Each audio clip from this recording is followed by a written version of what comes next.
So welcome back, everyone. And if I could ask you all to retake your seats, and we're going to get started with the final session of the day. So the final session is going to be focusing on 3.5 gigahertz, so on the C-band, and we're going to have a couple of case studies from outside the region before we then have a panel discussion talking about how the needs of mobile and satellite across the band, how can those be balanced. So yeah, looking forward to that. So I will pass you now over to Jonathan Wall from Ether Consulting, who's going to be moderating and introducing the speakers. So Jonathan, over to you. All right, thank you very much, Dan.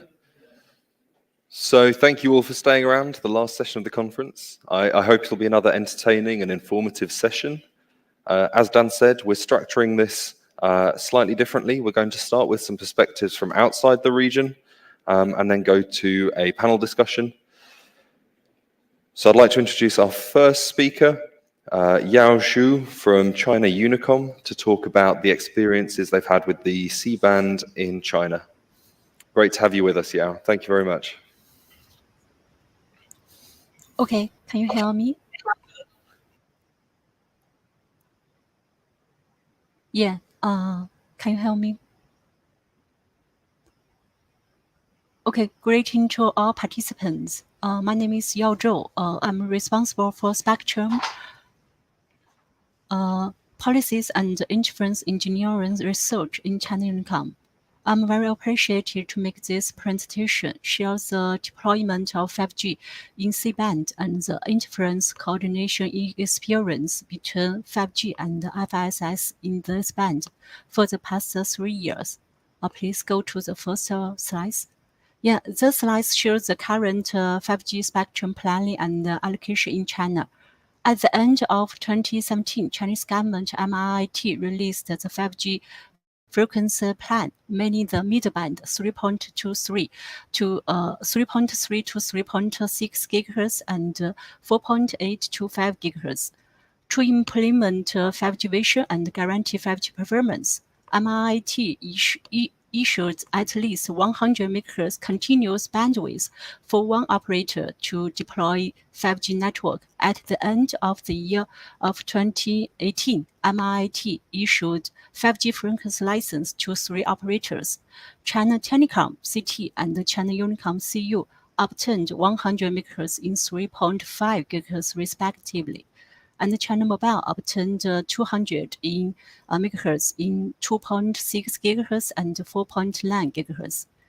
In 5G era, and there is a new operator in China, a China Broadcasting Network. And in 2019, MIIT issued 3.3 to 3.4 GHz, totally 100 MHz band for 3 operators sharing, which only can be used in indoor scenario. And in early 2020, MIIT released a 700 MHz band plan and issued 13 MHz FDD-paired spectrum resource to China Broadcasting in May of the same year. Okay, next slide.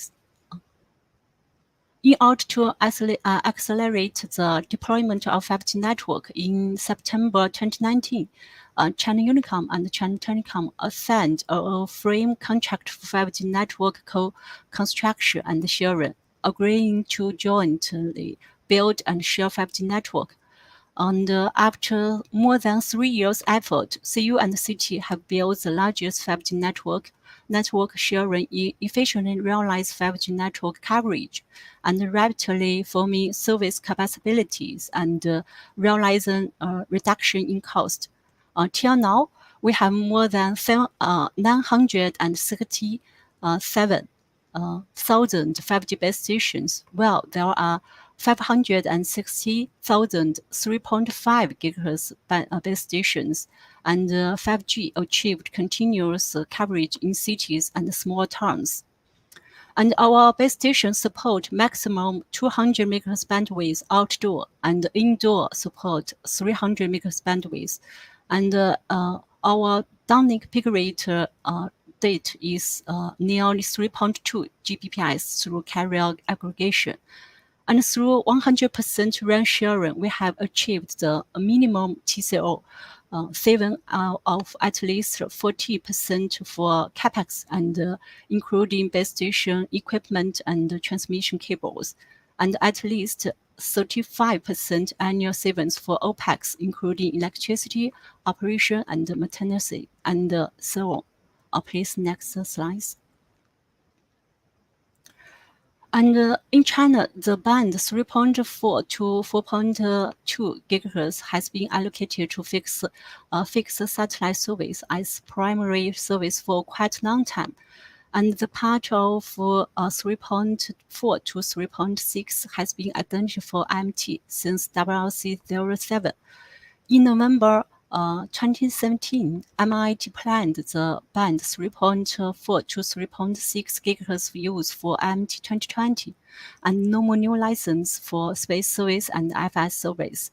And at the same time, MIT required the deployment of 5G should not cause interference to the existing FS station. So 5G and FS interference issues are still needed to further resolved. One is adjacent interference, including IMT stations' unwanted emission and the FSS stations' block issue. The other is co-channel interference. Next. For the adjacent frequency interference, many consider the improvement both of transmitter and receiver. Improving the radio performance of FS station and IMT base station is proved to be one of the most effective ways to avoid interference. So in December 2019, MIT made RF technical characteristic of IMT station and to limit the unwanted emission power from base station in the band 3.4 to 3.6 cannot exceed minus 47 dBm per megahertz in the frequency range of 3.7 to 4.2 gigahertz. And for FS block issue, it's needed to improve the anti-overload ability of the NA or NAB, no noise amplifier and no noise block. So for the new station, the NA or NB in the band 3.7 to 4.2 gigahertz band should work in its dynamic range when the input power in the band 3.3 to 3.6 gigahertz is at least minus 20 dB. And for the existing station, it can be achieved by adding a filter between NA and NB to improve the anti-overload ability. So for the filter, here list two different filters. One is for the station working in 3.7 to 4.2 gigahertz band, and the other is for the station working in 3.625 to 4.2 gigahertz band. And for the filter, we mainly consider three factors. One is the separation ability of 5G signal. The higher, the better. And the second is the introduced insertion loss, which will affect the receiving quality of the station. So the smaller, the better. The third is the size of the filter. In order to facilitate installation, this is as small as possible. Next. Before the large-scale promotion of 5G deployment, the field test of interference was carried out in China. This test mainly to verify the feasibility of interference mitigation by adding a filter between feed and NB for FS receivers operating in different bands. So while the 5G base station's unwanted emission has satisfied regulation requirement, this test site is selected at a university in Beijing, which is a typical urban hotspot scenario. There are 6 DS sites with 17 5G cells in a real hotspot scenario deployed by China Unicom. The average intersite distance of base station is about 200 meters, and the base station deployment and satellite station test system deployment are shown in this picture. In this picture, we can see that the FS receiver is surrounded by 5G cells, and the distance between FS receiver and the major interference BS cell A is only 90 meter, and no buildings. In this test, we have tested two typical size of a station. One is 1.8 meter and other is 3 meter. Next.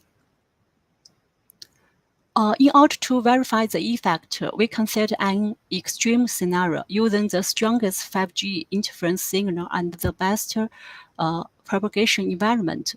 During the test, we have configured maximum 5G beamforming gain, maximum output power of the cell A point at the FS receivers, and the superior FS received antenna gain and extremely low free space loss. In order to meet these conditions, we changed the antenna direction and tilt of cell A and set two 5G CPEs with full buffer service near the FS receiver. The FS receiver tried to align with cell A rather than the satellite, and the loss distance is only 90 meters. And for the test, the interference criteria is also used whether the LNB works in dynamic range according to ITOR report, which is the total incoming power 10 dB below the 1 dB compression point. Next. During the whole test process, we verified the effects of 5G sales load, location of 5G users, off-axis angle between satellites and antenna and base station, the aggregation of multiple 5G cells. About the load of 5G cell, the load of 5G cell decides the transmit power level. Three different load levels of cell A were considered in this test. Only public channel and half load and full load. And we also tested the location of 5G CPE. We found the location of 5G CPE has a direct influence on the received interference power level because 5G beams always point at its users. So three different 5G CPE locations were considered in the test, 0 meter, 10 meter, and 28 meter away from the FS receiver. And the antenna gain on interference link is determined by the off-axis angle. The angle range of 5 to 15.3 dB was considered in the test. And the last is the aggregation of multiple 5G cells. 17 5G cells were considered. The main interference CP cell A is full load, and the other 16 cells were always with half load. And after lots of tests and analysis, we got a conclusion. The received technical requirements of NAV1NB can be satisfied by NDO filter with a certain isolation and the technical requirements of 5G and associations. The interference problem can be resolved. Next. So based on larger number of field tests, the method of adding an additional field between the FSS is proved to be an effective way to avoid blocking issue and to protect the FSS station to avoid harmful interference from IMT emission and to ensure the operation of service. So depending on the antenna model, one or two filters shall be required. According to the above technical requirements, over 7,000 FSL stations have been upgraded for implementing 5G service. All the costs incurred in the transformation will be borne by the operators. Thanks. Next. For co-channel interference, two solutions can be considered. First is change FS working frequency. It means it migrate existing satellite users in 3.4 to 3.6 gigahertz to 3.7 to 4.2 gigahertz band. It changes the receiving frequency band of the existing FSL station, which involves operators pay financial compensation for satellite. And the second is adopting engineering isolation measures, including distance isolation, reducing the transmission power of 5G base station, and so on. For the isolation distance, two ways are used to analyze it. One is theoretical analysis based on Monte Carlo simulation. We use the actual 5G deployment and the technical characteristic parameters and the protection criteria provided by ITOR convincing a group for FSS. And the propagation model is used ITOR P.452 and the class loss model is used. We found 42.5 kilometers is required between 5G station and FSS station. This distance is difficult to achieve in actual network deployment. And we also have did field tests in Shanghai, which is a typical urban scenario. There are 1,089 5G BS stations surrounding the FSS station. The average antenna height of 5G base station is 28 meter, and the FSS station antenna height is 12 meter. After lots of tests, we found 10 to 15 kilometer distance is needed to protect FSS from interference, depending on different services. Next. Since 5G was officially put into commercial use, China Unicom's 5G network has made a lot of achievements, whether in terms of network scale, terminal shipments, or the number of 5G users. And at the same time, we have also carried out multiple applications with industries. And at the end, I would like to use 4 sentences to briefly describe the experience from 5G practice and coordination in C-band. First is a reasonable spectrum pricing for operators. This can enable operators to focus more on network deployment and service quality. Second is a standardized interference coordination mechanism that enable operators to quickly form solutions and promote 5G deployment. Third is reasonable financial compensation for satellites so that the user in the 3.4 to 3.6 gigahertz can quickly migrate out of the frequency without affecting the 5G deployment. And the last one is swift process of the spectrum allocation. These are significant to promote the release of C-band and accelerate the national 5G deployment. With this, I would like to finish my presentation, and thanks for all your attention. Thank you.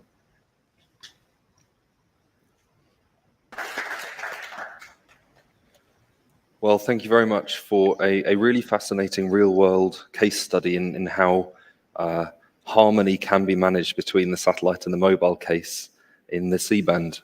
It's a case where I think there is lots of lessons that we can draw, certainly in the African region, from that experience. As we are already running late, and I'm conscious that people may have travel plans, I'm afraid we don't have any time for questions, but I encourage everybody to take a look at those materials. They'll be available on the conference website, and to reach out to Yao Zhu separately if you have any questions. I'd like to now invite up our next speaker, Alexander Kuhn from the German regulator BNetzA, to give an account of their experiences with the C-band. Thank you very much. Thank you. Thank you very much, Forum Global, for inviting me to give you a presentation on C-band, maybe towards a totally different angle.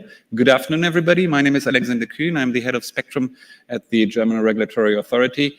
I'm dealing with the international and the national spectrum management aspects there. And I would like to provide you today our approach to C-band with an overview, what we've done so far with our auctioning in 3.4 to 3.8 gigahertz, and also with this particular perspective of the spectrum for verticals in 3.7, 3.8. I would like to provide you as well some insights from our understanding regarding the use of that spectrum and why it is important to be used for verticals. What is a vertical user? It's an undefined term. It could be everybody. It could be the industry, it could be the fair trades, the railway companies, airports, harbors, of course, the academias, universities. We have fair trade companies as well. We have broadcasters, we have schools, and many other as well. Hospitals, of course. And it could be the mobile network operators as well. For their specific network communication tools, they need to provide the network service which we all have. So therefore, the specific amount of spectrum for verticals may diverge between all the different countries. Germany is an industrialized country, everybody knows that. So therefore we had seen, as we started our first consultation on the use of C-band, we had a lot of interest in order to use 5G also in an environment which is in a different purpose. And why is this in a different purpose? Everybody in the vertical industries have used already with Wi-Fi, with RLAN, in their companies, in their industrial manufacturing areas. And then with 4G, we had the possibility of network slicing coming up for the first time. Has this been taken up by the market? Well, not so in that way that we have seen or prognosed it. And the reason for that one was every time the question of control. Who controls the network? And can a company really, if they would like to rely on somebody else providing network capacity and network facilities, have then maybe not the reliability they would like to have. So they would like to control their own networks. And that leads then in the development of 5G to the discussion of campus networks or localized use or specific private LTE networks. The next step in that chain could be then afterwards the network of network idea. How can we bring this all together? And maybe 6G is providing then the right terms and the right tools in order to let that happen and use the spectrum even more efficiently in that one without having any problems with the cost-benefit ratio, with security, with control, scalability of the networks, because this is important for the industry users as well, and also availability of spectrum. When we look then, what are the elements here? We see that 5G provides in these higher frequencies of 3.5 already the possibility in order to deal with more power limits, smaller networks, which are scalable for the specific use. You can steer the latency, you can optimize the network towards that one, and you can also use then the right capacity, which is necessary to provide the service you would like to need. And therefore, you increase the efficiency of the use of the spectrum from the regulatory perspective, but also in the efficiency of the use of the service towards your own needs.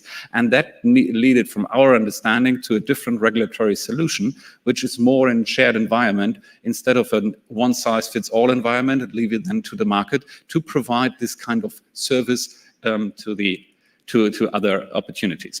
Just to provide you with an overview, how is the situation regarding the spectrum in Germany overall for public mobile network operators? The second line from the bottom is then the 3.5 gigahertz band. And you see already that we have here enough capacity also for the mobile network operators. In total, we have provided over 1 gigahertz of spectrum to all the mobile network operators, and the licenses are from the longest ones now until 2040. We've seen here that there is, of course, still the need for more capacity, and mobile network operators bringing us to our attention as well. And I'm bringing you to your attention then later on what is going on as well. The 3.5 gigahertz band was important for us because we took already a decision back in 2007 that the satellite usage in that band is rather limited and should be further, one could say, refarmed or migrate to the higher frequency band in 3.8, 4.2 gigahertz.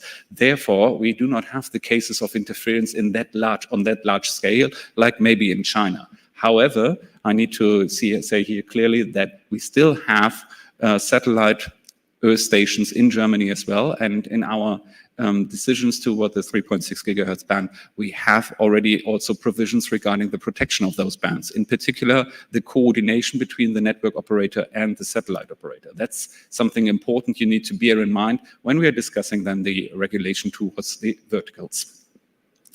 looking on them right now. So we started back in 2019 already with the process, and up to now, so 2 days ago, we had 243 licenses issued. And I've said it already, it's from all types of users. Mainly the industry looked for that one on a larger scale, so it depends really what is the property of the one who would like to provide an LTE private network. We have also some mobile vendors who would like to make use of the spectrum as well. Academias, test and trials, consulting companies, they are using it as well. And the use cases diverge also in that way. What we've seen here is that we have an increased competition by many of the vendors to providing 5G private networks.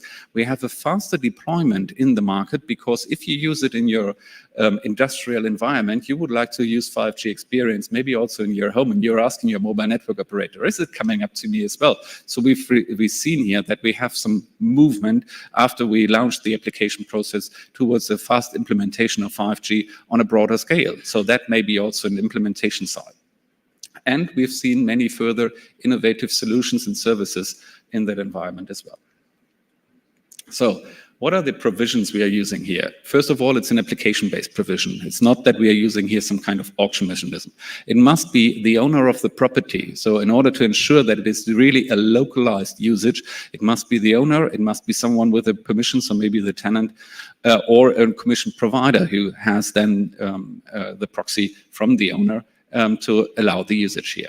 We have local frequency utilization only, and then in the particular case of 3.7, 3.8, we are not allowing any telecommunication services for the general public. So it must be really for private usage, and that would mean only for the industrial purposes and not providing any service that would create maybe a competition issue, and therefore we stepped away from allowing that one. The technical usage conditions are quite clear as well. We are using 10 megahertz channels. We are not providing any guard band so far. We would like to minimize the interference range, and we will expect from those who are using that one that they make an optimal network planning in order to limit any case of interference. There is, of course, in any case, if there is a neighboring network nearby, there an obligation to negotiate. And we have a fallback limit, which is rather strict here in a 5 megahertz and 3 meter height value outlined that has not been obliged to anybody at this case, because the networks are either geographically separated or they have really managed to find a way of negotiation, any possibility between neighboring operators that they really find a good coordination agreement. What we've done as well is a more, I would say, use it or lose it case. We have a review after the first year to see if this is really in use. If it's not in use, the agency will withdraw the license and bring it on the market again.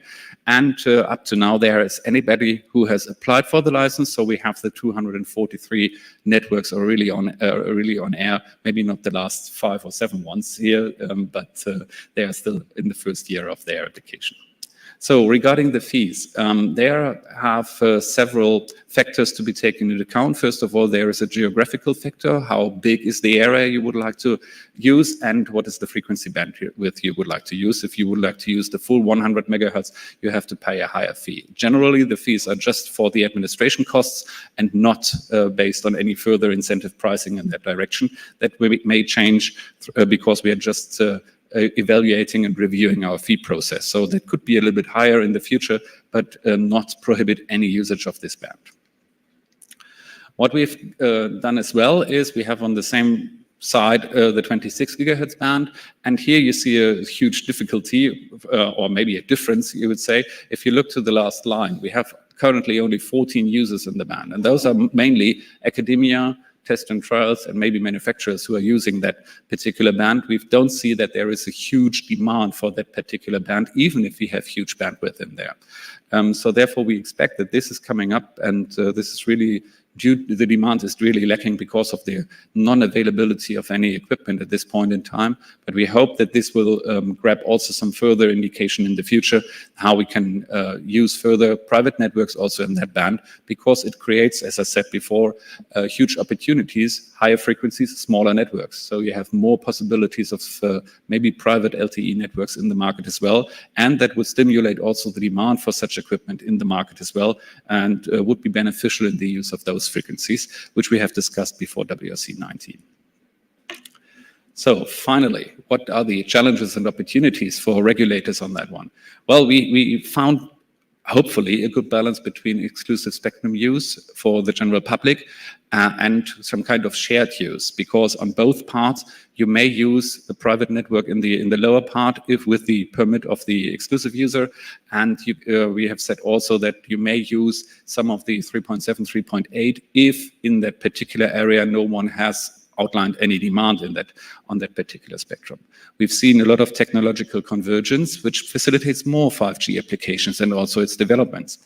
The coordination between neighboring networks is maybe the tricky point here, but I said already that this is not a major one, as our fallback PFD limit has not been any barrier so far. We have seen the usage conditions and maybe also coverage obligations in the main part from 3.4 to 3.7 gigahertz as one particular barrier, and still a very tricky situation in order to outline 5G networks. And that's an issue where maybe at the later conference I can provide some further information to you.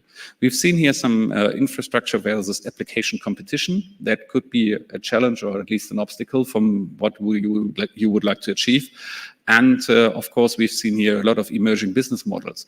We heard from various vendors now that the 5G private networks is a huge business case for new ones, and therefore the technical harmonization has at least positive effects. We don't believe that we should harmonize the overall approach on a global scale, because as I said, it depends heavily how much demand for private networks a certain country has. And if you only have limited one, then you must have the possibility to limit also the spectrum which is available for that kind of approach. So what are maybe other areas where we see maybe some further sharing? We have in Europe now, and maybe some of you are fully aware of that one as well, a discussion how we could make use of the band 3.8 to 4.2 megahertz. And that should be rather limited to local use as well, but maybe not only for private LTE networks. There is a clear priority for satellite usage, at least from our understanding, as we just migrated those from 3.4 to 3.8. And of course, we have a discussion coming from the US regarding the aeronautical altimeters. All of them are technical requirements which are currently under study, and we're very certain that we will provide the right technical framework for the use of that band with a power limit in there, which allows then to have a shared access by satellite usage, FSS, and also by 5G. On a localized use. Then, of course, we have the 6 gigahertz band for Wi-Fi still, the 500 megahertz. You have heard about this during the course of the conference, and we have the discussion regarding the upper part, and we have heard that yesterday as well on that one. From our understanding, maybe there is a possibility that we could achieve both, and hopefully we can find the right way forward towards the WRC. We've seen here as well 40 gigahertz and 66 gigahertz, which are still available also for the market. 40 gigahertz will come up and be authorized in I think, late this year or maybe early next year. We are just finalizing the European harmonized approach on that one, and 66 gigahertz is already available. So I can only turn to everybody who's interested in that one and providing maybe some usage in Europe and equipment to Europe. That band is fully available. It provides huge capacity and is allowed also for outdoor usage.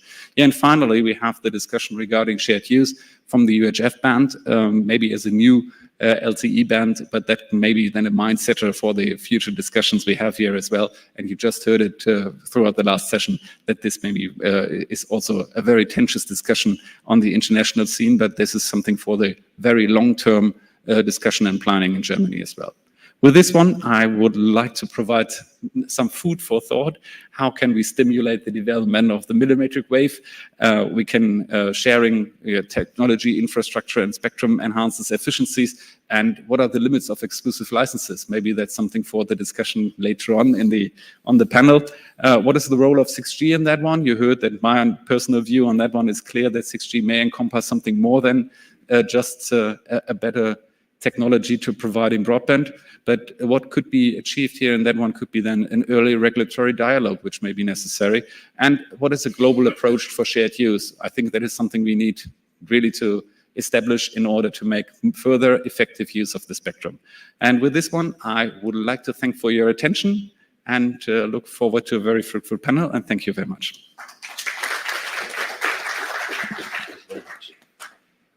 Again, in the interest of time, I'm afraid I won't ask you to take questions today, but I'm sure you won't mind if I invite people to come and grab you after the sessions if they do have questions, or to reach out to you afterwards separately. Thank you very much.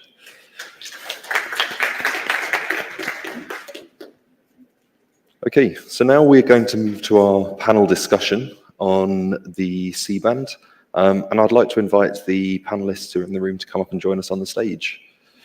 We have a panel of 5 experts for you, including Bashir Gwandu, the chair of the Commonwealth ITU Group. Joining us virtually, Gababo Wako from the Communications Authority in Kenya. Hazem Mwakit from Intelsat. Again, joining us virtually, Kamal Tamawa from the GSMA. And last but not least, Basebi Masinyi from BOCRA and ATU's Satellite Working Group. Now, given I've been going on about the importance of time, and given that some of our panelists may have been known to ask some searching questions, I want to leave plenty of time for you all to do that right back at them. So I'm going to invite them to make some introductory remarks, and perhaps take 3 to 4 minutes each at most, if that's okay. So perhaps let's start with you, Bashir. Very much. Good afternoon, everybody. We're coming close to the end of the program, so let's be quick and snappy on the issues. I don't have any slides, so I'm going to talk to you about something you already know. So there's probably, and I think you've seen a lot of slides right from presentation in the first session by Mario, and other presentations in session 2 by Abrahman and others, all talking about the same thing. So there's practically no point bringing the same kind of slides. I'm telling you already what you know. All I'm going to, first let me tell you, Commonwealth ITU Group is a group of 54 member countries that we sit down together to coordinate discussions of mainly ITU issues. That's what CIG does, but I have many other caps. So that's just the introduction of the Commonwealth ITU. But on this issue of C-band, obviously there are 2 key segments of the spectrum that we need to be talking about today. Key ones are 3.3 to 3.4 and then 3.6 to 3.8. Those are the 2 segments that will be catching most of the attention. The 3.4 to 3.6 is a settled matter, I think. So probably not much to talk about. I think everybody is converted on that one. On the 3.3 to 3.4, again, as you all recall, is African baby. If you look at the map that was presented earlier by Mario's program, I mean, you've seen that most of the African countries are on that band because it came from African countries. The only thing that we need to do at the next conference of WRC is to work towards getting no constraints on the band to enable us to deploy 5G services on that band. I think that is the position of Africa Telecom Union as of today. That's primary position anyway. So, and then the second part is the 3, which is rather still creating debate, is on the 3.6. That is upgrade of 3.6 to 3.8 gigahertz, and the case for that. Again, this particular one came from us. It didn't come from any other region. It came from us. We made the proposal as Africa.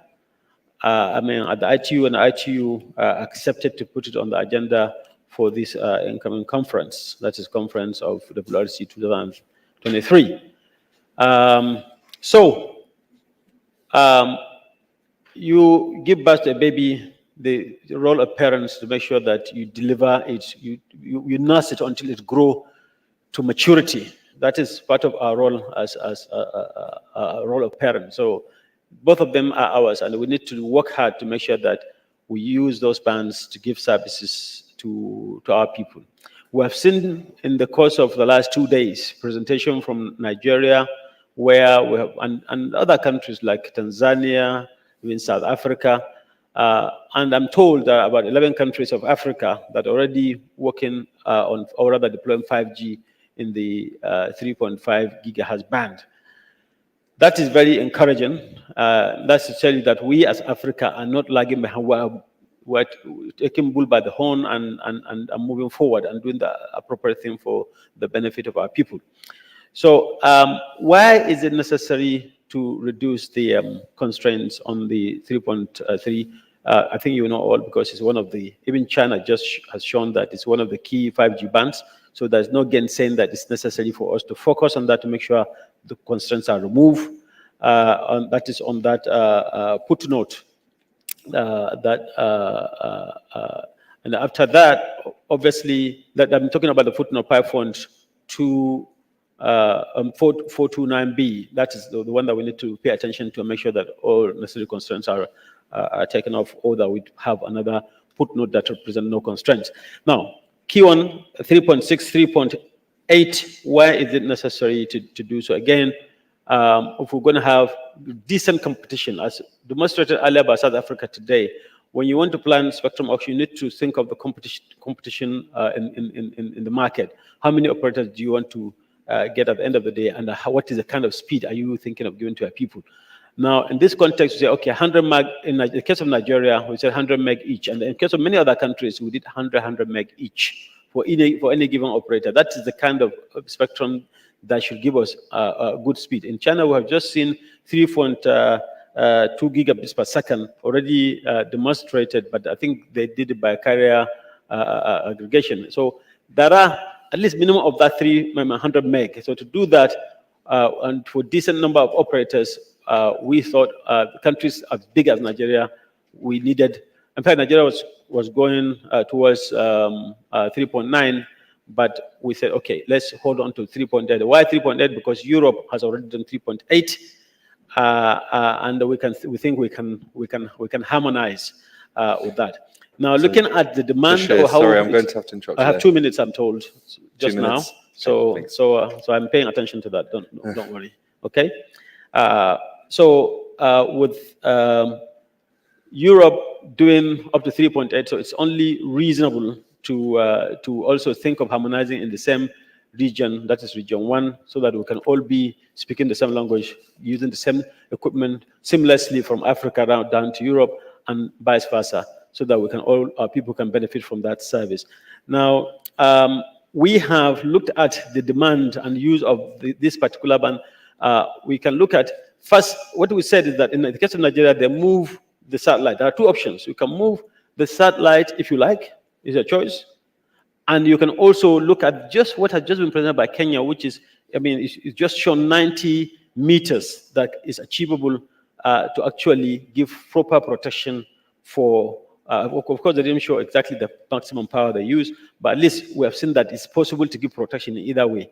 So, but 400 megahertz, we are proposing 400 megahertz should be left for the satellite to continue to operate. That is from 3.8 all the way to 4.2. So that, in the interim, that is what I'm saying to you today. And the reason in that most of the band really is not in use as much. I think only 60% from one of the research that's been shown, and the total terminals in that same research has shown that only 25,000 terminals. 25,000. How many? What's the population of Africa? Only 25,000 terminals that's in use. So we can actually plan this and make the use of the lower part efficiently for benefit of our people. Let me stop here, and I'm sure there will be further discussions on these issues, and we'll take it up when the questions arise. Thank you very much. Thank you. Thank you very much for those opening remarks. I think a really useful summary of the state of play in each of the different parts of the band, and some interesting points from the Nigerian experience there as well. So I'd like to go next to Gababo Wako from the Communications Authority of Kenya to give us the Kenyan perspective on the band. Thanks for joining us, Gababo. Thank you for... Okay, first I wanted to confirm if you can hear me.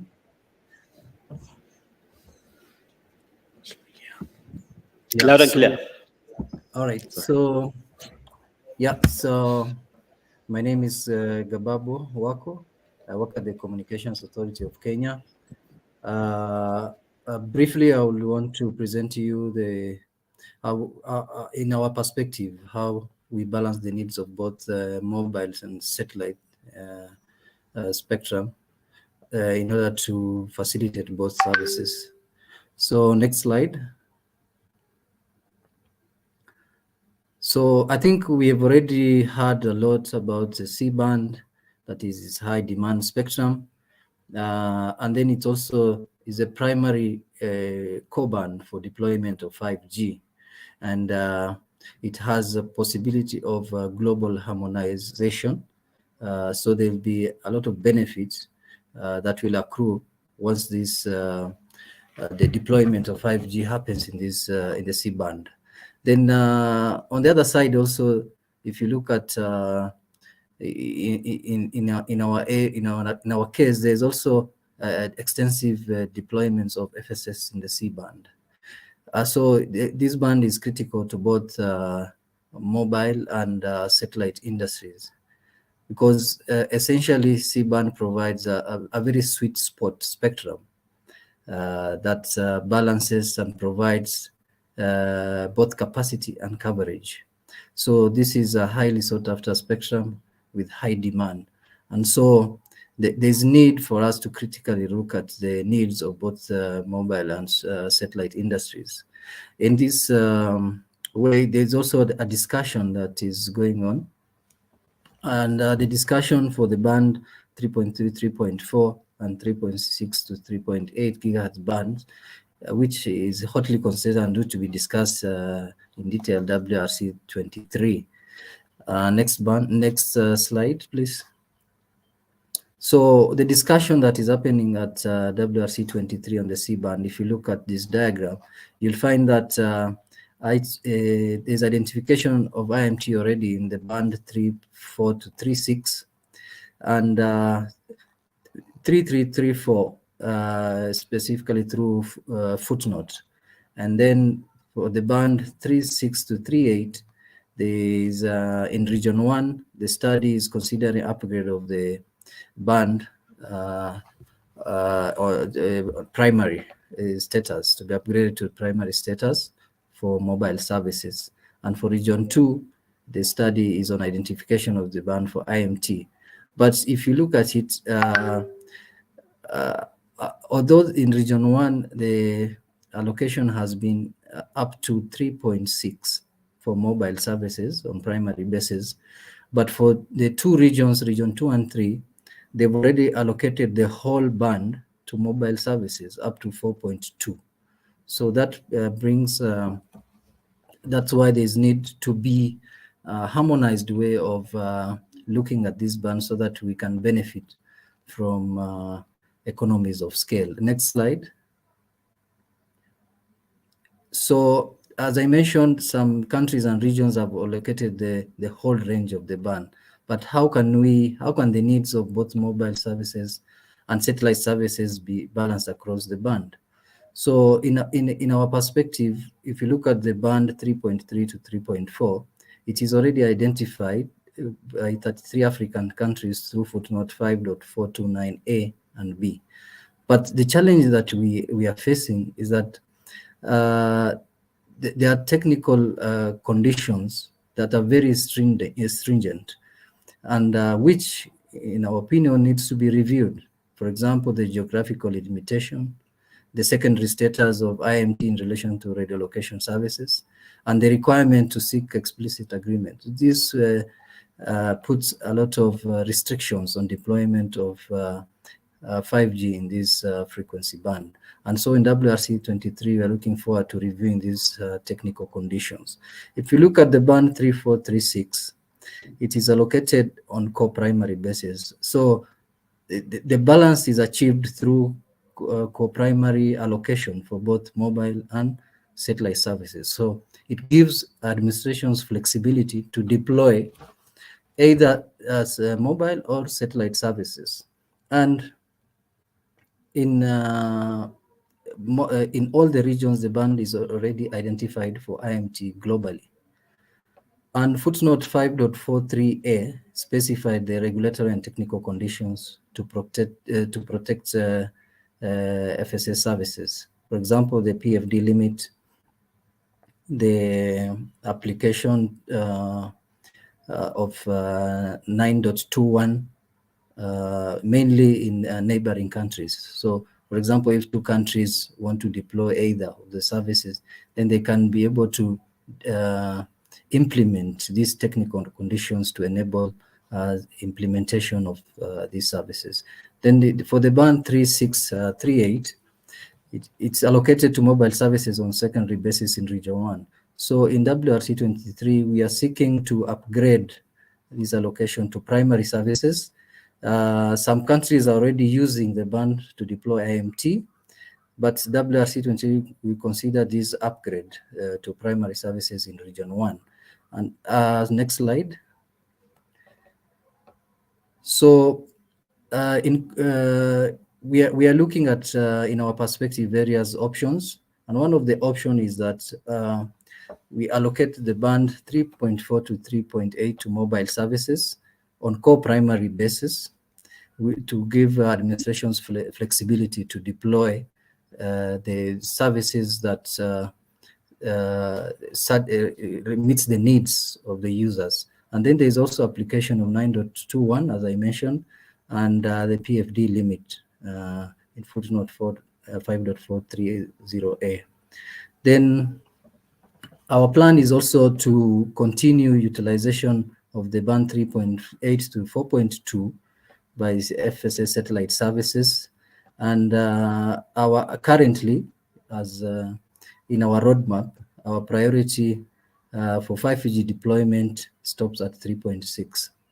So the use of the band, since the use of the band 3.6 to 3.8 depends on the outcome of WRC 23 to upgrade the mobile service allocation to primary. So we are looking at, depending on the outcome of WRC 23, then we'll be able to make a decision going forward on the utilization of the band 3.6, 3.8.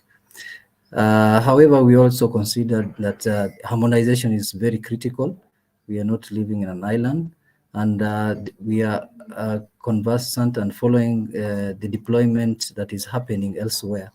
And so it's important for us to harmonize the utilization of this band with other regions also. Next slide.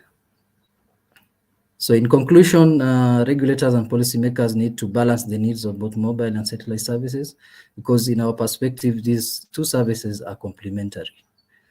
There's a possibility of segmenting the band to satisfy the needs of either services, and countries that have services already deployed, and they can refarm the spectrum to optimize for mobile services. Then we are also looking at promoting shared use of spectrum. For example, if the location of these satellite gateways are known, then it is possible to protect FSS services at the same time deploying IMT networks. Harmonization is very key. I think we've been discussing about harmonization, not only within Africa and Region 1, but globally. And so coexistence of mobile and satellites is very critical for us. So, and we also believe that it's good to continue engage with different stakeholders, and regulators prioritize licensing and quick release of already identified frequency bands for IMT. Thank you, and that is my short presentation. Thank you for your attention.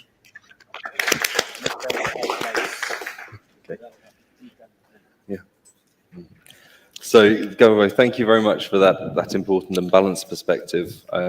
So some important points there, I think, echoing conclusions from other sessions on this conference about the importance of harmonization, as well as enabling regulators to release and license spectrum quickly where it is already identified. I'd like to go next for the satellite perspective. So Hazem Mowaqqit from Intelsat to say a few words. All right. So am I using this or this? So You're on the... All right. So good afternoon, everybody. I hope you can hear me well. And We appreciate you being here the last session, so I promise to be quick.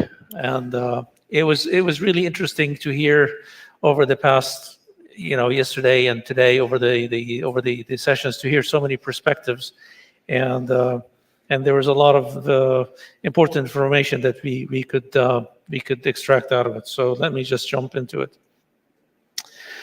Okay.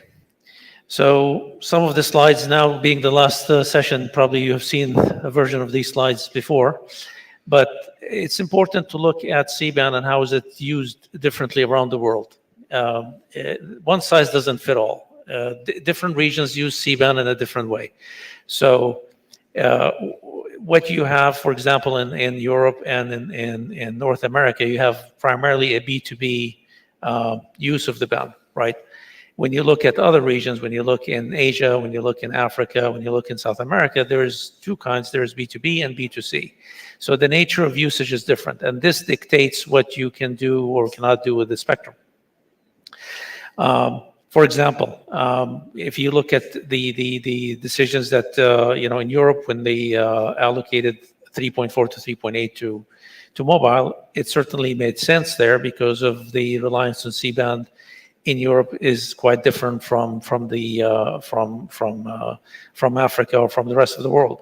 The same thing happened in the U.S. when they decided to go all the way to 4 gigahertz. In fact, to allocate it to mobile. Again, a different situation. In South America right now, as we go through the motions with Agenda Item 1.2, the dynamics are very different. The way they rely on C-band in South America is very different from North America, and you don't see consensus on the identification of mobile. So the gist of this slide really is that you have different needs, you have national imperatives, and the key thing to remember is that ultimately spectrum allocation is a sovereign matter for every administration. So what administrations do in their own territory is their decision. Obviously, the ITU is a basis, is a harmonizing factor, but the decisions with respect to spectrum are sovereign decisions ultimately. So moving on to the next slide. So talking about how usage is different. So when you look at use cases in Africa, and having heard it yesterday and today, that coverage is a problem in Africa. That yes, you can make spectrum available, but that's not going to solve your problem with coverage. It's not going to solve your problem with infrastructure. It's not going to solve your problem with not having fiber to reach all these places. So it still remains that satellite is the only means to reach out to all these remote places. And one case, for example, we will talk about in later on today. We have a reception after this session. Is a case where we are working with a company called Africa Mobile Network that basically produces really low power terminals that can be deployed in very remote places, and they are completely autonomous because they are solar powered. So you deploy this terminal, it's solar powered, it has a satellite dish, so it communicates with the satellite, and it also has a 2G transmitter. So you have a completely autonomous terminal that operates on solar power and on battery that can be deployed everywhere. That is real deliverable progress that can be used to deliver connectivity to remote places. And that can only be done by satellite. So then this kind of begs the question, okay, about IMT spectrum. When you look at WRC, in fact, C-band came into play in WRC 03 when it was proposed as a future agenda item for WRC 07. So we have been talking about C-bands since WRC 07, and now WRC 23, we were 20 years from the first time it was brought up, and we are only now starting to deploy mobile network in C-band after 20 years. So, but when you look at the amount of spectrum that has been identified for mobile, WRC after WRC, it's an enormous amount of spectrum, particularly when you look at what happened in the last WRC. So you have 17 gigahertz of spectrum that was identified in WRC 19. The question then is that, do we need more allocations? Are the identifications that were made, are they fully utilized? So, and is it being used effectively today? Is there a case for more spectrum? So, and in our opinion, this kind of begs the question. So,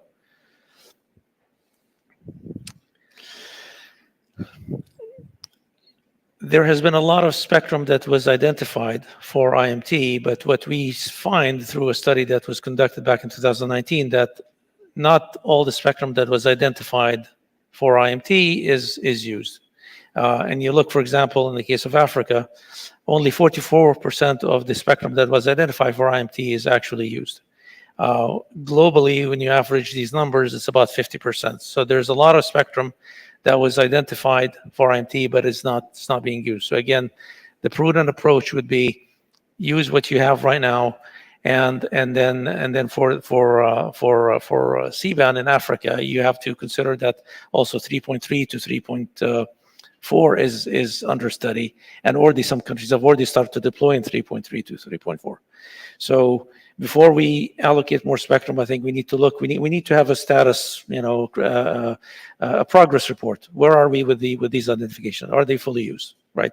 A good example is the millimeter wave. That was first batch was identified in WRC 15, and then WRC 19 again. But to this day, we have very, very minimal use of the band.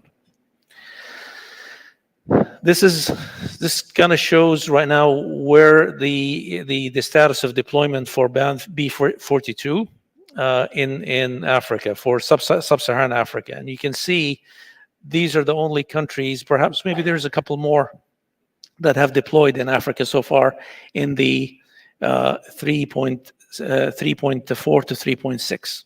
Okay, so in that band that has already been identified, the level of deployment in Africa is already very limited. It has not been fully used, so in all countries. And if you look closely at the chart, you'll see even in some countries there's a lot of gray where the band has not been fully utilized. So, and then that doesn't even look at the 3.3 to 3.4, which is another 100 megahertz below. So the point is that we already have enough spectrum, advanced spectrum, that can be used at least for the foreseeable future before we move forward with more identifications. Last slide. Yep, this is last slide. So when you look at what's in front of us at WRC, so again, I'm not going to go with all these details, but we know that co-frequency sharing is not possible. I think we have discussed that plenty of times. But we also know that this is a very hot topic, that C-band is extremely contested, and it's under a lot of requirements to deploy in C-band. So, and we believe that there may be an opportunity for yet another method that can be presented in the next CPM, which is to split the band. This is in line with what the gentleman from the Kenyan regulator mentioned, which is to look at the 3.6 to 3.8 and to split it in the middle, to say that the identification will only be made from 3.6 to 3.7, while leaving 3.7 to 3.8 as secondary for mobile. So we think this may be a way forward, for us to make progress on this important band. Lastly, just want to mention that we have a reception, that Intelsat is hosting a reception after this session at the Westin. So you're welcome to come and attend. We will talk about the role of satellites in providing universal coverage. So you're all welcome to join us. Thank you so much.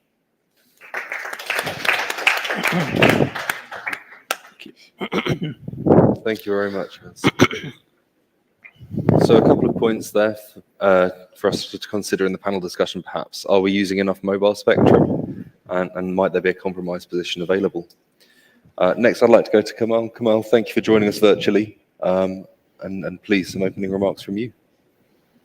Thank you very much. Can you hear me okay? Yes, I think a little bit louder would be good, but that's something for in the room. We can hear you. Okay. Thank you very much, and good afternoon to everyone. And it's a pleasure to be in Cape Town virtually. One of the themes that I've noticed from the conference over the past 2 days is that people have picked up on the habit of being between, participants and something. So being one of the last speakers of the entire conference and keeping up with the theme as well, I'm conscious of the fact that I'm standing between yourselves and your flights and your families as well, and also the cocktail that Hazim just mentioned. So I'll keep my comments brief. The good thing about speaking last is the fact that almost everybody has pretty much said what you wanted to say. But the bad thing about speaking last as well is the fact that almost everybody has said what you wanted to say. So with keeping that in mind, I'll just aim to maybe highlight a couple of points that if people were to leave the room at this very moment, I would like them to leave the room with. So firstly, from everything that's been said and with everything that I would like to say in my presentation now, highlighting the fact that there is an increasing demand for data and for access to mobile broadband. I think there's no gainsaying in highlighting that. It was most recently highlighted in Koliago's report earlier this afternoon, where they mentioned that we're observing a 30 to 40% increase in mobile traffic per annum. So this is a very strong indicator of where demand for access to the internet and access to broadband is mostly coming from. Secondly, and to date, from our observations, what we've seen is that sub-6 gigahertz spectrum, has been the most widely licensed spectrum and the most widely deployed for 5G. Obviously, with C-band spectrum in the range 3.3 to 4.2. Being used as the basis of most majority implementations that we've seen thus far globally. The GSA reports over 220 operators providing commercial 5G mobile services in that range, most of which is between the 3.3 to 3.8 range. A number of almost 250, more than 250 as well are looking at investing into 5G trials also within that particular range. So it's basically highlighting to you where the demand for spectrum is in terms of what service providers are looking at to be able to meet that increasing demand for spectrum.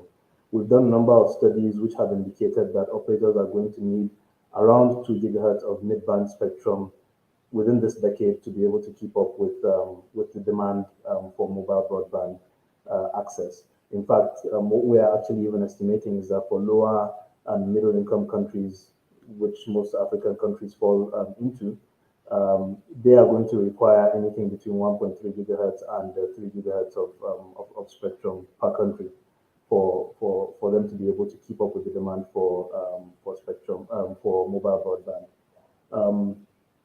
Obviously, we've also highlighted the fact that for there to be the full benefits of 5G using these bands, the recommendation, and even ATU has made this recommendation, is that channels between 80 and 100 megahertz at the minimum are required per operator to be able to maximize efficiency and enable greater affordability in the first phase of rollout of 5G across our countries. In fact, we've actually even seen countries like the UAE who have gone beyond this recommendation and are even awarding up to 200 megahertz, more than 200 megahertz actually channels per operator.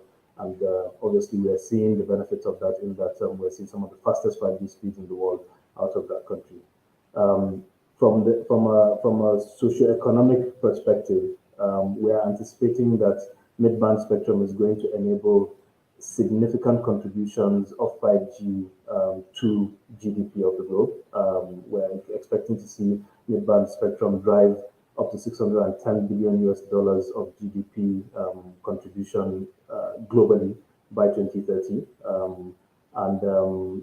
For sub-Saharan Africa, yes, a significantly smaller type of figure, but a contribution of 0.4% to GDP by 5G in mid-band is a significant contribution, considering the role that the technology plays in the lives of the citizens of the region. So we're expecting up to $13 billion of contribution to GDP of the region. And this is almost higher than what you're going to see in Europe and North America as well. Most of this is going to come through the retail sector, manufacturing, agriculture, and the ICTs.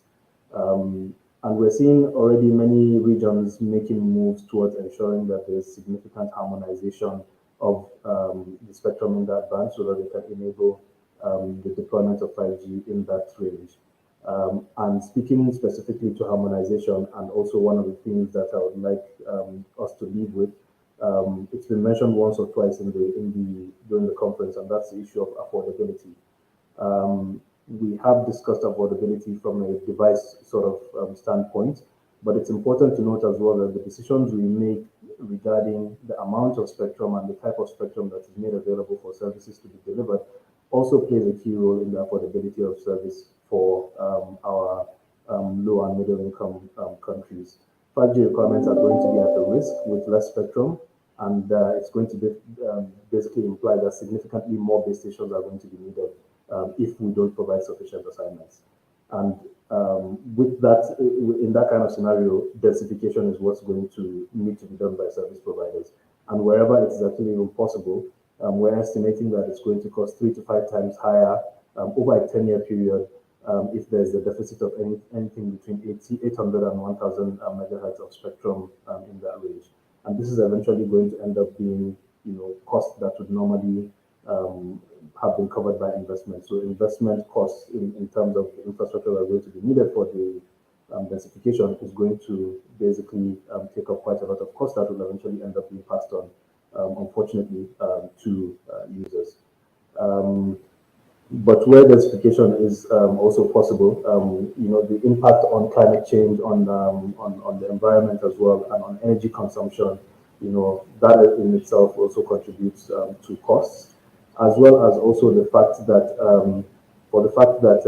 less spectrum is awarded. We're expecting that in situations where additional spectrum in mid-bands is allowed, each cell site is possible to support up to 6 times more homes with 5G fixed wireless access, for example, which is going to definitely. Sorry, I'm going to have to cut you off there as we're fast running out of time. But thank you very much for those remarks on the mobile case for additional C-band spectrum. I think there's some really good points in there, particularly around the growth of demand, the need for densification, and for the environmental impacts of 5G as well, which are always worth considering. Okay. Maybe if I can just make one last sentence, one final sentence. I will Kamal will come back to you in the panel discussion in a moment. All right, then, thank you very much. Thank you. Vasavi, would you like to make your remarks? Yes, and you'll need that. Good afternoon, everyone. Kamal, you thought you were the last. I am the last. Conundrum. I searched for this word this morning because it was written in the first agenda that was posted, that there seems to be a conundrum with respect to the C-band. And this is what came out. A confusing and difficult problem or question. That is according to Oxford Dictionary. Well, I see Brother Louis shaking his head. It's not me, it's Oxford Dictionary. So what is confusing and difficult here? Balancing the needs of satellite and mobile services. Well, I am Basebi J.K. Musinye. I am the Vice Chair of ADU Working 4B, which deals with issues of satellites. I'm also a Deputy Director responsible for spectrum management at Botswana Communications Regulatory Authority. Key points from previous sessions. We have heard that studies have been carried out.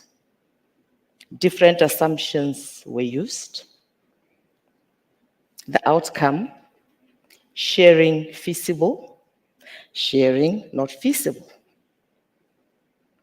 We've heard about cases that suggest that sharing may not be feasible, the case of Nigeria. We have also heard that we need to consider different ways of offering or delivering connectivity. Now, what can we do as regulators to achieve balance? My perspective is that probably we should not only look at the economic benefit of the mobile service. It is a fact that the mobile service delivers huge economic benefits to the citizens. It's undeniable. But equally true is that when disaster strikes, we need satellite service. So if then we were to look only at the dollar issue, we may end up saying, let's give more spectrum to mobile. So mine is to say, let's not compare them using the dollar issue, but rather as in terms of the service they deliver to the citizens. We know very well that the satellites also help in the banking sector, the mining, embassies, and of course, like I've already said, we should not think only in dollar terms. I also thought about this analogy. I don't know if it will assist us here. You are the one to judge. We know that mining as an industry delivers huge economic benefits. But however, we also know that there are challenges with respect to environment, isn't it? We know that the mining activities may have impacts on environmental issues, which may lead to global warming and maybe disasters, global warming leading to disasters. But then as we were, I think, in the past, mining, we did not have more information about the impact on the environment. I want to draw from this analogy to say, we know that the mobile sector delivers huge economic benefits, but at what cost to the satellite needs? I want to speak to issues of space economy for Africa. It seems to me that there is a huge disconnect between space policies and spectrum management in Africa. We have the AU space policy. We have the AU space strategy. However, it seems to me that as spectrum managers, we are not really assisting in implementing the space strategies that our governments have signed into. Is giving away a lot of spectrum allocated to space services, not directly or indirectly compromising the Africa Space Economy Initiative? Crux of the matter. Mobile service has huge economic benefits. Satellite service also offers critical services. As the regulators, we must find a way of balancing the needs of the two services, because life is priceless. Finally, agenda item 1.3, argument for exclusivity seems to be a difficult one. However, we can accommodate the needs for the two services, taking into account the AU space policies and strategies. That is my belief. As Africa, we should consider what was the proposed method A as one of the solutions that can balance the needs for satellite and mobile services. With that, I thank you. Thank you very much.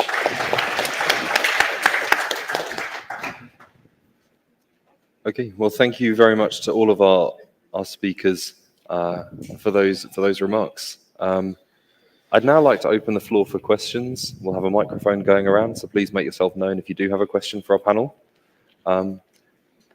While we get started, I'd like to ask the panel actually to touch on a topic that's featured already a couple of times so far, and this is on affordability. So we've heard a lot today about we need more spectrum for mobile to serve the growth in traffic. We need spectrum for satellites to connect rural communities, for example. How can we make these services affordable? Does anybody want to start on that? Well, yes. First, the whole idea of using terrestrial services in this context is to offer people services at lower cost. Good services, fast services at lower cost. I mean, I spent a long time looking at satellite costs and approval for satellite bundles payment. It's clearly too expensive for African countries if you're going to consider it. I mean, you can't compare. The cost is so different because they cover different niche of the market. Like the service mentioned, these services are complementary. In some places, hard-to-reach areas, difficult areas, yes, satellite can do that. But the generality of the people will benefit more from use of this band for 5G services. So it's really much cheaper. That's really no basis for comparison in terms of cost, because we're talking about, it's just been demonstrated, you get 3.2 gigabits per second. With satellite, if you get that kind of speed, you just imagine the payment is not going to be anywhere affordable, even by big companies. I mean, so there's huge differential. Now, there is this, I think, whilst I have the floor, I think I need to correct this impression that in Nigeria, which you say there is no sharing. That is not correct. We didn't say there is no sharing in Nigeria. It's a choice issue. When you have options, you can decide on how you want to use it. You can choose to say, okay, I want to share this and use this distancing and so on. And you can now also choose to say, oh, the best is keep the problem completely away. No sharing, and let me settle this, since I can put everybody in the same room to discuss and come to an agreement as to what to do about it. That is an approach. And then if you have that approach, why not consider it? And also, let's not forget the fact that Nigeria wanted to do all the band from 3.6 all the way to 3.9, but they left 3.8 to 3.9 as guard band. Now, in this agenda item, Africa Foundation is, let's do 3.6 to 3.8, not half of it, not a fraction of it. But this new method is not a method that's yet approved. It's a method that probably need to go to CPM. Those proponents of the method need to go to CPM and present it.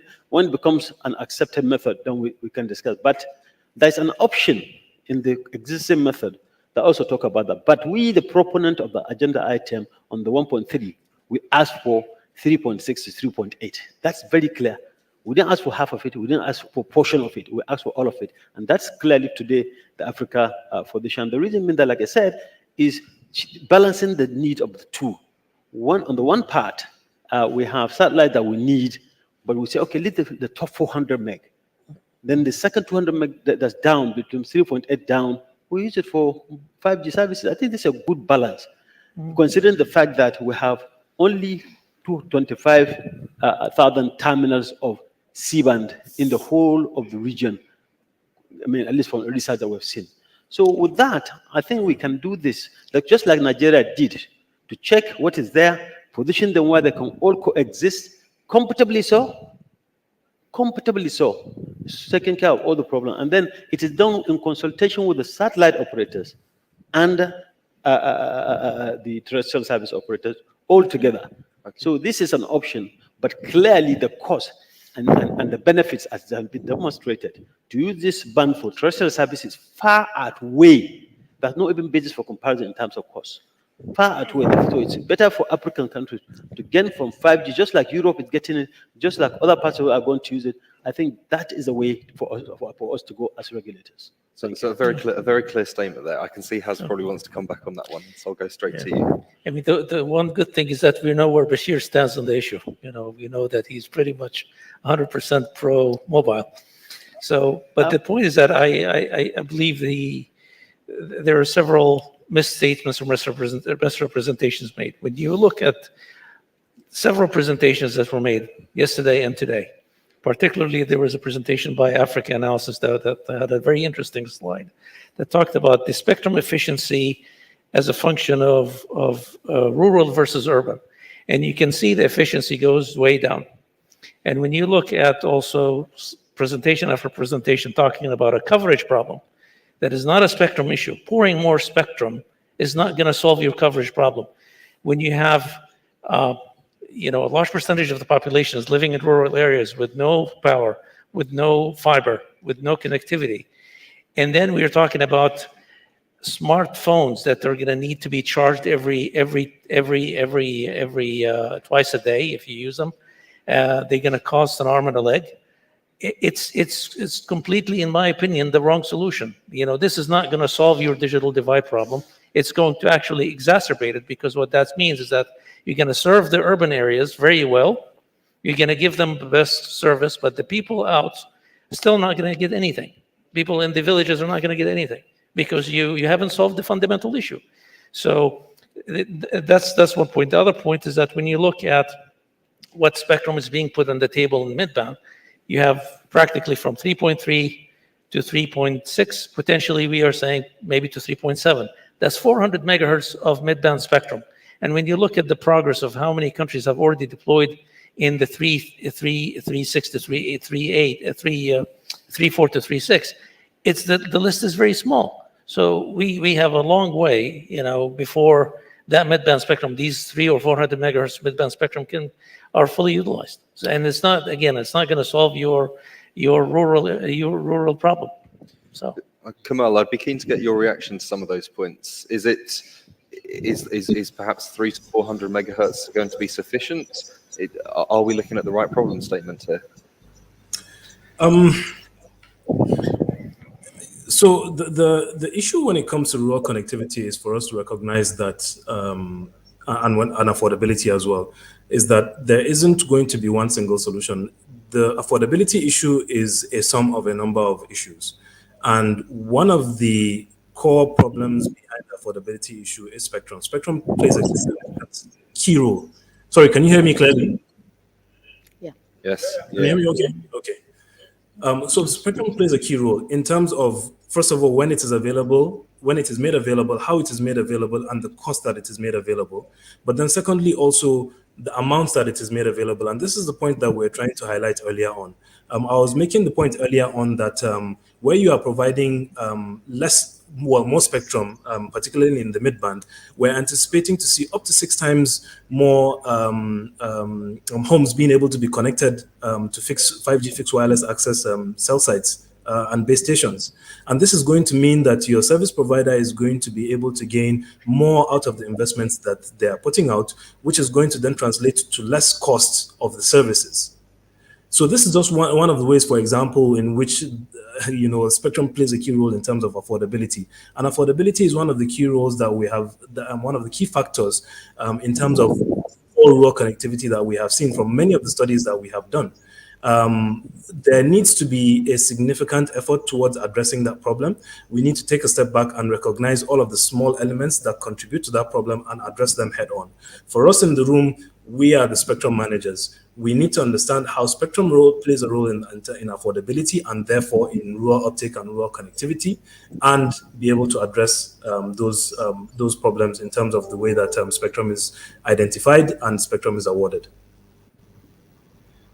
Thank you very much. I think a clear response there as well. We're drawing some dividing lines here. So, Gabaro, perhaps I could come to you next. We heard one suggestion for perhaps splitting the 3.6 to 3.8 down the middle and sharing the spectrum in that way. What did you make of that as an approach? In terms of sharing, Gabago, yes. Gababo, if I could go to Gababo first, if you're all with us. Yeah, thank you for that question. So, yes, that is one of the options that we have considered. So, in our perspective, that is it's an option that administrations can consider, because administrations have different requirements and interests. So certain administrations require probably more of satellite services than mobile, and others will require mobile services than the others. So I think it depends on the perspective of different administrations. I've seen certain countries splitting the band in the middle, and that I mean, it's possible to be implemented, and it has been done. And for us, what we are looking at is probably going up to 3.8, and that provides flexibility and opportunity for both services to coexist. So I think sharing of the spectrum in that way is feasible, and is something that administrations can consider. Thank you. May I come in on that? Please do. Thank you. I think, let me go down the history line. I mean, so a few in this room will remember, I think I can see a couple of faces. I can easily remember 2007 conference when I earned the name Mr. No Change. That's my name at that time for most people. I think you can remember. What was it no change about? Is no change to C-band. Right? That was my name, but for most people, they know me as Mr. No Change. Just the same way we pursued 700, exactly the same vigor we put on keeping the C-band at that time. Because at that time, we as Africa relied on it. There was no option. Okay? When we came back home, I said, okay, now I have fought to defend this. I can't wait for the next conference to defend the same thing. I need to find another solution. That's when I came up with the plan to license 5 companies delivering fiber services. Men1, Wax, Glow One, and the rest of them. I did that. Why was that? And as soon as I did that, as soon as they started giving service, bandwidth, boom, crashed the flights, because we were paying like $2,000 per Mbps at the time. But within no time, the bundles crash in price. So the issue of comparison between prices is very clear to me, between what you can get from terrestrial service and what you can get from space side. But like I said, they're complementary. There are areas where you must necessarily use that because that's the only option available. But when you have a chance to bring prices for your people, take that chance, and that's why you are there as regulator, to take that step to bring the prices down. Now, this issue of split, we have debated it also, the split of the band. It's an option. When you're given 3.8, you can go back to your country, oh, I want to do even 3.65. Who stops you? Nobody can stop you. You want to do 3.7, nobody can stop you. But at least harmonize so that the equipment can be cheaper for all, because we're trying to benefit from economy of scale. That's the idea of this conversation. Give the scale, get the prices down, harmonize the equipment, so that if you choose not to do all the way, you have that option. That's the idea. Thank you. so just one point. I mean, the point. If I might actually take a question from the floor. Sure. We are running short on time. Yeah. So perhaps if I come to you now. Yeah, so thank you. I just have some comments, and then I will ask my question about it. So first, saying that the satellite services is not offering prices as the mobile services, I think this is a comparison maybe not fair and not balanced. This is not an apple to apple. So the satellite services is addressing a segment that is different than the mobile operators. This is the first part. Second part is related to what we are currently discussing. So my understanding that we are discussing the spectrum for the IMT, right? So we should know or should understand how could the availability of the spectrum reduce the prices. We have never seen that.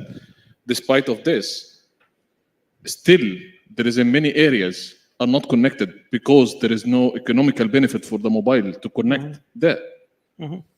Meanwhile, there was a lot of studies also reflect that the TCO reflected due to the implementation of the satellite services, for example, in the backhauling services, was affordable in many cases where there is the country having a wide area or having a difficult terrain.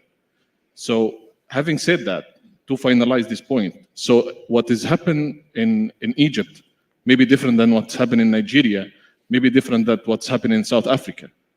There is different things, right? So we cannot say or we cannot generalize that a certain service is better than the other. It is rather to speak how we could benefit from availability of such a spectrum for both sides. Not to say that this service is not affordable, so get it out. I don't think this is the appropriate dialogue. Thank you. So the question, I guess, is, to summarize, perhaps it's not as clear cut as some of the panelists have been saying one way or the other. I mean, perhaps, Basabe, if I come to you first on this one, if there's anything you wanted to add on the point around mobile versus satellite, and perhaps it doesn't have to be that way. Yeah, that's exactly what I said. It doesn't have to be, that. I mean, coming back to, I can't agree more with what he just said. All right. We shouldn't look at it that way. I mean, we need both services. We know the limitations of mobile, much as we know of satellite. So we should, ensure, especially as a regulator, that there's balance between the two services. So on the points of harmonization and scale, I mean, it's important to note that equipment is already out there. You're not this raising of mobile from secondary to primary doesn't change anything to the ecosystem. The ecosystem is already there. Band N77 already covers the entirety of C-band, in fact. If you own an iPhone 13 and up, they all cover C-band all the way to 4.2. Nokia and the Ericsson and the other companies are already building radios. So this is not going to trigger any economies of scale because it's already there. The equipments are being made. The question is not about the economies of scale at this point. The question about what is good for Africa and what is needed, right? There's divergence. Not all the countries see eye to eye on the matter. And therefore trying to force the issue of raising mobile to primary on all countries is probably not the right thing to do right now. So, in response to a question or the point that was raised by Amar, that's comparing apple to apple. I think we here in this room, everybody knows when you see megabits per second is megabits per second. It doesn't say this megabit per second is coming from satellite or it's coming from terrestrial. It's a megabit per second. So, and how much am I as a user paying per megabits per second?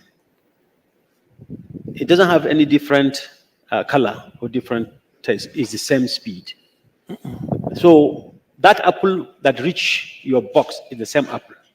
Or that orange, if you want to call it, is still the same orange. So that's what you see. How much am I going to pay for those megabits per second? It's just ones and zeros that are megabits. That's what, So that's what you are paying for. I think so. That is quick to say that we're not comparing the same. Yes, the services. That's why we're here. The services are different. The role is to say which one can we give that same speed at a cheaper cost. And I think there is nothing for us to debate on that one is cheaper than the other because there are two different schemes. We are not debating the difference in terms of the method of delivery. That's why we call one satellite and call the other terrestrial. May I finish that? Yeah. When we call one satellite, we call the other terrestrial. So if we call this terrestrial, it's different. But the megabits per second are still megabits per second. So that's why it's same apple that gets to your door. Number one. Number two, the issue of economy of scale. Again, in this room, it's not difficult for us to say that we know when we have 45 countries or 47 plus 7 that are using this in Europe. By the time we say these are the number of countries doing this, it expand to 169, like it has been shown on the 3.4 to 3.6, the whole game will change. The manufacturers will key into it, because this is another huge certainty that's given as a clear market out there. So there's nothing to debate on that. It is very clear that once that harmonization is done, the benefit to the people is better for African countries, even more so than others, because affordability is more of our challenge. And because affordability is more of our challenge, therefore it's in our interest to work together to get the equipment cheaper for all concerned. Now, we're not saying that there is no complementarity between the two. There is complement. That's why we said the top 400 megahertz from 3.8 all the way to 4.2, even though we might not need all of it today, but keep it for satellite use. The lower, so that's a balancing act here. Do it for terrestrial services. So there is nothing lost in this. Nobody will lose, but both sides will just gain. That is the way to think about this. Thank you. Thank you. And I think in the interest of time, we're going to have to wrap up shortly. I'd actually just like one sentence from each of our panelists on what they think stakeholders should bear in mind ahead of the important regulatory processes over the coming year. So perhaps one sentence from each of you. Kamal, perhaps I could come to you first. So if I could ask the regulators to leave with one sentence, when we are talking about balance, what you should have at the forefront of your mind is equity, not equality, but equity. Where are you seeing the most demand? What services are requiring the most resources? And what services are requiring less services? And then look to be equitable in the decision making. Base your spectrum decisions on real world factors, including population density and the extent of technology rollout, and use that basically to guide how you eventually go into WRC 23 and come out to decisions that will best be beneficial for the citizens of Africa. Equity is the key word here for me. Thank you very much, Kamal. Gababo, perhaps I could come to you next. Thank you. So my final word will be, we've seen that both satellites and mobile services are very critical, and they both serve different purposes, and we need them. So, it's important that as regulators and policymakers to have a balanced approach in satisfying the needs of both services, and harmonization in this is very critical, as we mentioned. So as much as we try to balance, let us have a harmonized approach. Thank you. Thank you very much. Perhaps I come to Haz first. I don't mind. Okay, well, for me, agenda item 1.3, part thereof. We should bring it back to the table as Africa. We must discuss it as we're going for CPM 23.2 and see that through it, we get a balance for both services. That's my last word. Thank you. Who wants to go next? I'll give it to Bashir. Let's just follow that. No, he goes first. It's so generous. Bashir, why don't you? All right, age before beauty. Okay, all I can say, African countries, you are on the right course.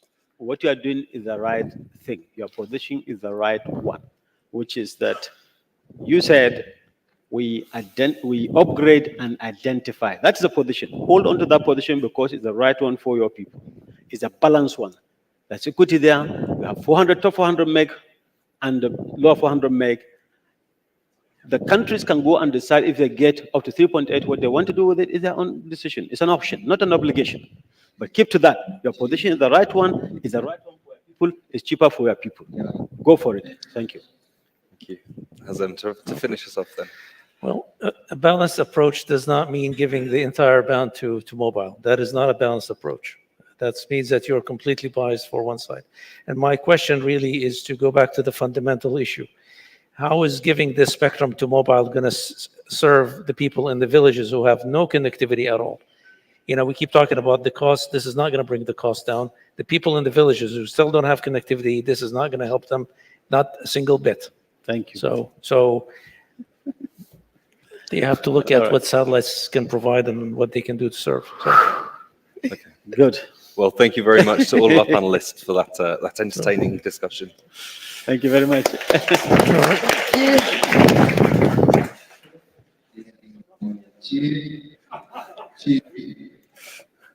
Thank you.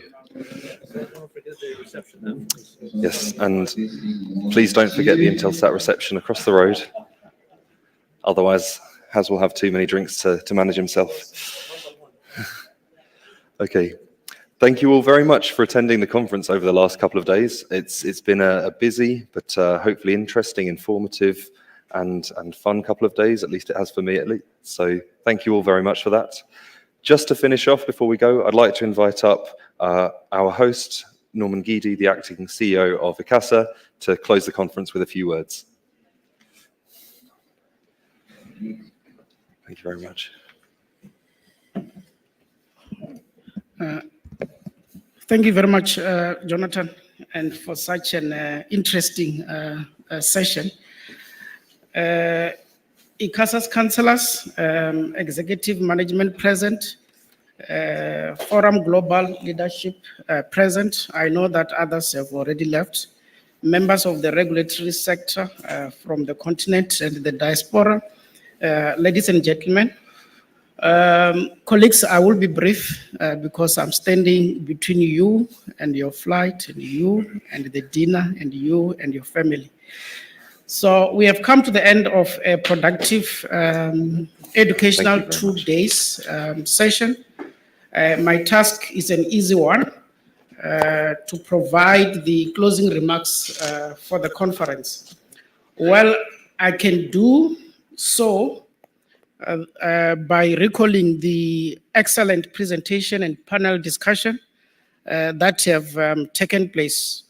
The conference, as you are aware, was honored by the presence of the Minister of Communication and Digital Technologies, who outlined the programs for advancing innovation and future technologies, as well as the draft policies to promote the long-term public interest derived from the use of spectrum. We appreciate and thank Mr. John Omo for emphasizing the need for affordable devices and the time value for spectrum. And indeed, as echoed in the South African Connect policy, and I quote, the effective assignment and subsequent use of high demand spectrum to meet this demand is vital, and the cost of not doing so is high. We appreciate and thank our own Dr. Charlie Lewis, our acting chairperson for ICASA, for highlighting the establishment of the 5G Forum to facilitate the adoption of the 5G ecosystem. As you are aware, he reminded us that spectrum is the oil of the ICT.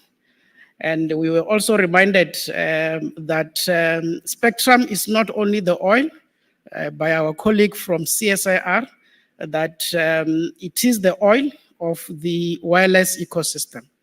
Our colleague from Nokia also reminded us that spectrum is the real estate of the ICT sector. So we want to extend our gratitude to Director of the ITU R sector, Mr. Mario, for taking time out of the Radio Regulation Board meeting to provide a perspective on the importance of telecommunication from the radio communication sector. As indicated, colleagues, the percentage of individuals using internet across Africa is still unacceptably low, standing at 33% as of the 2021. Therefore, there is a need to implement specific measures to extend internet penetration and to close the digital divide as soon as possible. On behalf of ICASA, I would like to thank all our sponsors. So if you can look here in front, you will see all the sponsors and the partners that have assisted us. And I would also like to thank Telkom and Vodacom, Telkom and MTN rather, for their willingness to assist ICASA when we called upon them. Special thanks to all the speakers who shared their important work, which was both insightful and informative. We have received key presentations that have highlighted the recent Spectrum auction and awards in South Africa and in Tanzania. And we have also received various presentations on the views of the various entities, organizations, and countries regarding the spectrum needs for various services, which will then be discussed and decided at the WRC 2013. We have heard that it is a conundrum, and administration have different needs and spectrum requirements. I would just like to quote from Edward Hale. He says the following, but I'm not saying it is my view. It is something that you can consider. Coming together is a beginning. Keeping together is progress. Working together is success. So this conference has indeed assisted us in our preparatory work for WRC 2013. We thank Forum Global for reaching out to ICASA and recognizing the regulator's role in shaping the conversation on issues pertaining to the management and coordination of spectrum across the region. Ladies and gentlemen, this event would not have happened in the manner that it had happened if it had not been for the dedication of the team from ICASA, from Forum Global, from ATU, from ITU, and we also had the support in the previous workshop from PRIDA, who worked around the clock to ensure that this event is success. Can we give them a hand of applause?